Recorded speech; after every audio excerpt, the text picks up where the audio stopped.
We're now nearing the village of Krasnoje, even further to the north. But as you can see, we're just stopping on the way for some radioactive combine harvesters. Oh, what?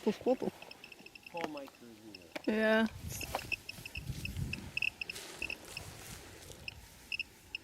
The moss concentrates it as usual.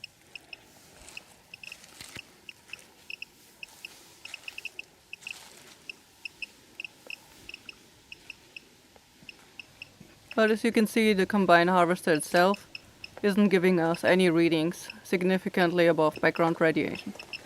Except for the moss that grew on it again.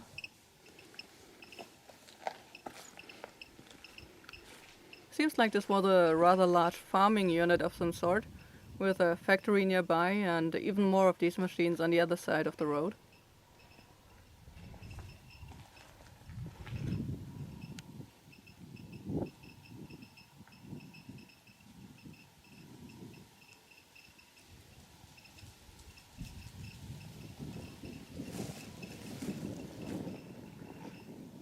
Every sound engineer would probably cringe at the sound of that wind playing with the microphone, but I think here it adds to the eeriness. Just the wind and the click of the Geiger counter. Внимание! It will kill you. Yeah, if you get into there, I think it would kill you.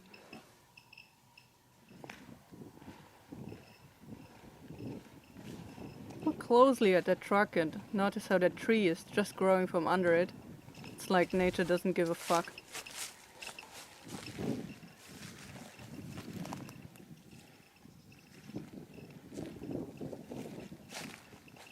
Nearby there was this hotspot where the soil was a couple of times more contaminated. You can see 15 microsievert per hour versus about 2 to 4 microsievert per hour elsewhere. It's from that oil tank actually.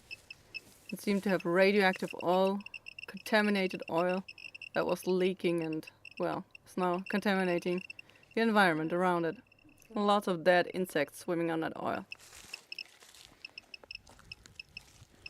Nevertheless, time to head back to the road. We've still got places to go to today, and it's getting a little late.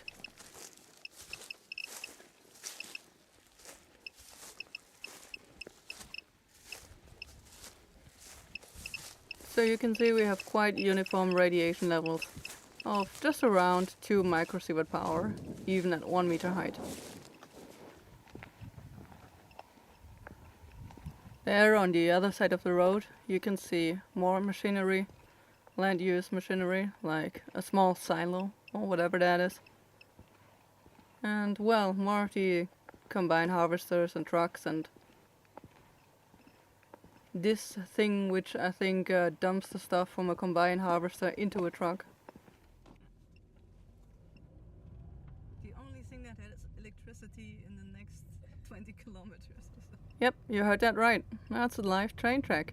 It brings the workers from the Chernobyl nuclear power plant, who work for example on a new safe confinement or in field processing or whatever, to the work and back from work to the city of Slavutic, which is I believe about 40 kilometers to the east from the nuclear power plant.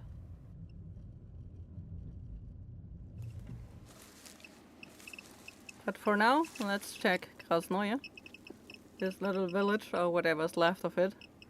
And you can see we're getting 10 to 20 times normal background radiation. Pretty similar to the area where the combine harvesters were, maybe a little more even. But then my comrade found a German schoolbook. Deutsch! Niemiecki! Well, Germany, or more like East Germany, the GDR, were partner countries of the SSSR, so Germans learned a few words Russian at school and vice versa.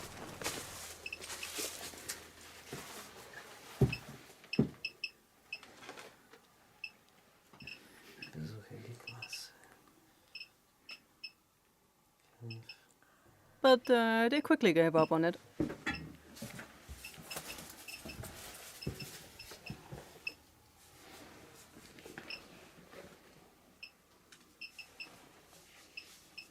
Well, with not much time on our hands, time to make a decision. I go back outside to check out the radiation levels. Ooh, hoto spoto. Believe it or not, that's Japanese.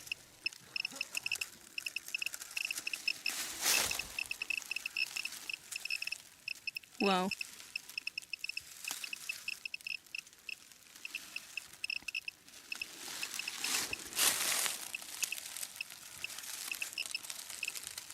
For microsievert power, that's quite a bit for a rather uniform contamination.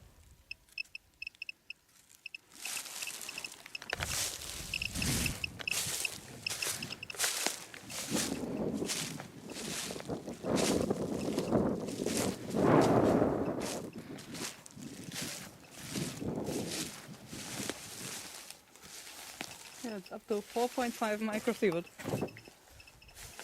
Not too bad. So, what's up in that place? Oh, I see. Halt, Hammerzeit. Joke aside, I wonder if you could get a working bicycle, maybe minus the tires, but yeah, if you could collect a working bicycle just by grabbing the leftover bits from all these villages, and then, well, just use your nice bike to go around the exclusion zone. Well, that would be fun for summer. Taking a last look at the remains of the village of Krasnoje, let's move on to the beautiful riverbanks of the Pripyat River in the evening, and a church that seems to be still in use.